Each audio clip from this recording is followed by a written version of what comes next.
Christian conservatives are calling to boycott Target after one of the company's pride partners made light of Satanism, with one of the brand's merchandise reading, "Satanism respects pronouns." This comes as the retail giant is ramping up their pride-related merchandise. According to the Washington Examiner, the UK brand Briahna is headed by a self-proclaimed gay transgender man.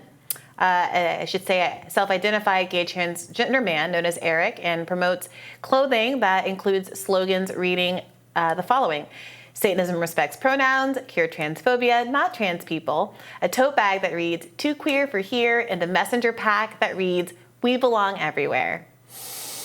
So, now it's Satanism, Briahna. What's next? I mean, this is all kind of, obviously, I don't believe that this designer thinks that Satan is real. Is real? So, there's like a mismatch, because I guess some Christians do believe that Satan is real. You can believe what you want to believe, yeah. And you can shop where you want to shop, and if that's not Target, that's fine by me. God bless.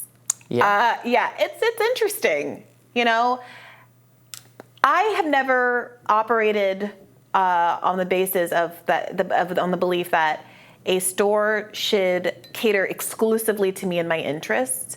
I regularly shop at stores that sell men's clothing that I'm not personally trying to buy, that sell children's clothing that I'm not trying to personally buy, that sell Android products when I'm an Apple girl. And I don't feel like my ideological preferences need to be the standard of the store. I am not religious. I don't mind if a store sells religious paraphernalia. I understand that people very much don't think that transgenderism is real, and they don't want their children to be trans. And they can try as hard as they can to raise their children not to be trans. That is their right to do that in their own house. And if they want to boycott Target because they feel like having rainbow flags in the presence of their children, or just rainbows generally on shirts, is indoctrinating their children, they don't want to see big rainbow, I really respect their choice not to patronize that establishment. Let's play that TikTok of a conservative, I believe it's from the Federalist, further explaining the issue. So Target has hired Eric, a self-proclaimed gay trans man, to design some of its clothing for Pride Month. After a quick look through Eric's Instagram, we learned something pretty interesting. He has an obsession with Satanism.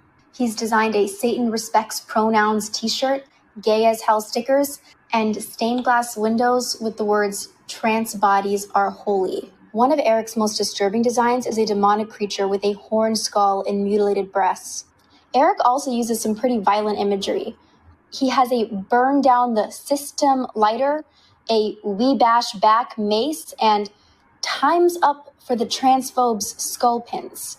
And in March, he said that in order to, quote, keep the transphobes at bay, we must eradicate them. I respect her decision not to like those things. I don't know what to tell you. I'm not especially outraged by their outrage.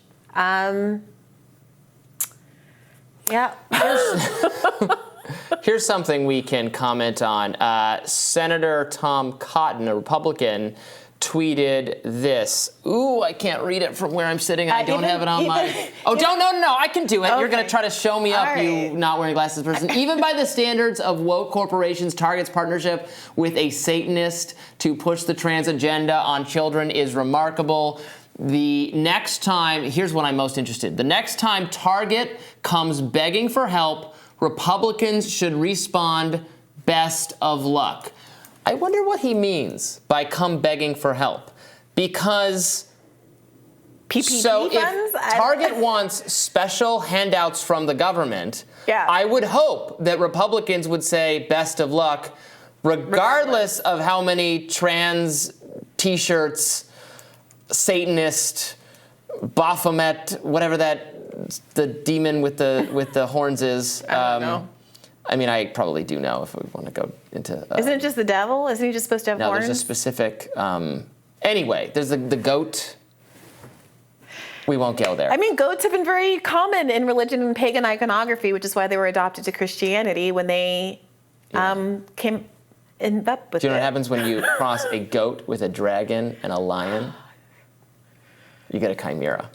Anyway, what is the, like, if Target's coming for handouts, say no. Republicans say no. By the same token, if Target just wants a friendly business climate for all the businesses, I think Republicans, as has been their position on the issues, should make their states, their jurisdictions, friendly places for businesses to open and sell goods and employ people, not with industry-specific or firm-specific favorable policies that apply across the board. So no special statuses for or no tax break for you, and we're going to fund that with a tax raise on you, but just the same policies, simple, fair, not overly punitive. That's what the Republican agenda should be. So Target shouldn't get special treatment, special favorable treatment, or special negative treatment, period, regardless of and it definitely shouldn't get it because it's done something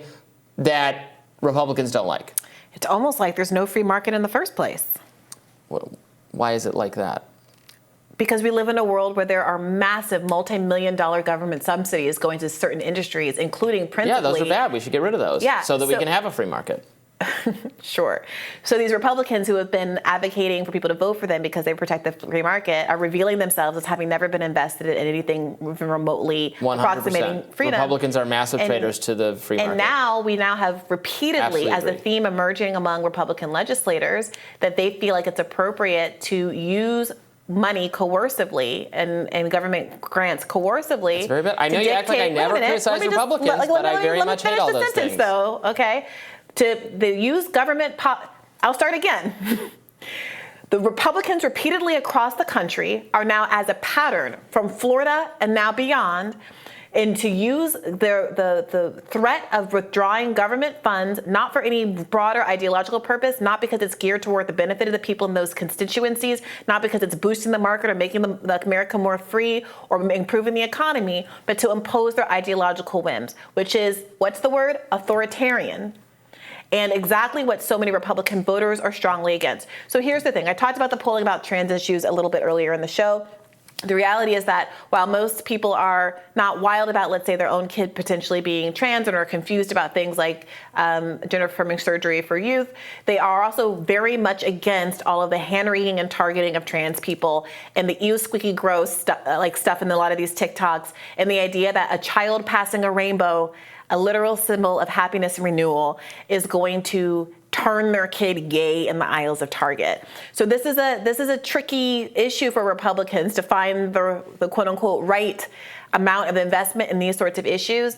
I would not recommend that they try to make a national issue and spend airtime explaining to Americans why they should be very afraid of a pastel goat. I don't want to break it to anybody. There's a band called Black Sabbath. Black Sabbath has been around for a long time, whose devilly t-shirts are sold at Walmart, Target, and every other mainstream retailer. So if this is the boycott we're going to do, there's a lot of boycotting to be done. But hey, it's America, and that's Ozzy Osbourne bit the head of a bat off.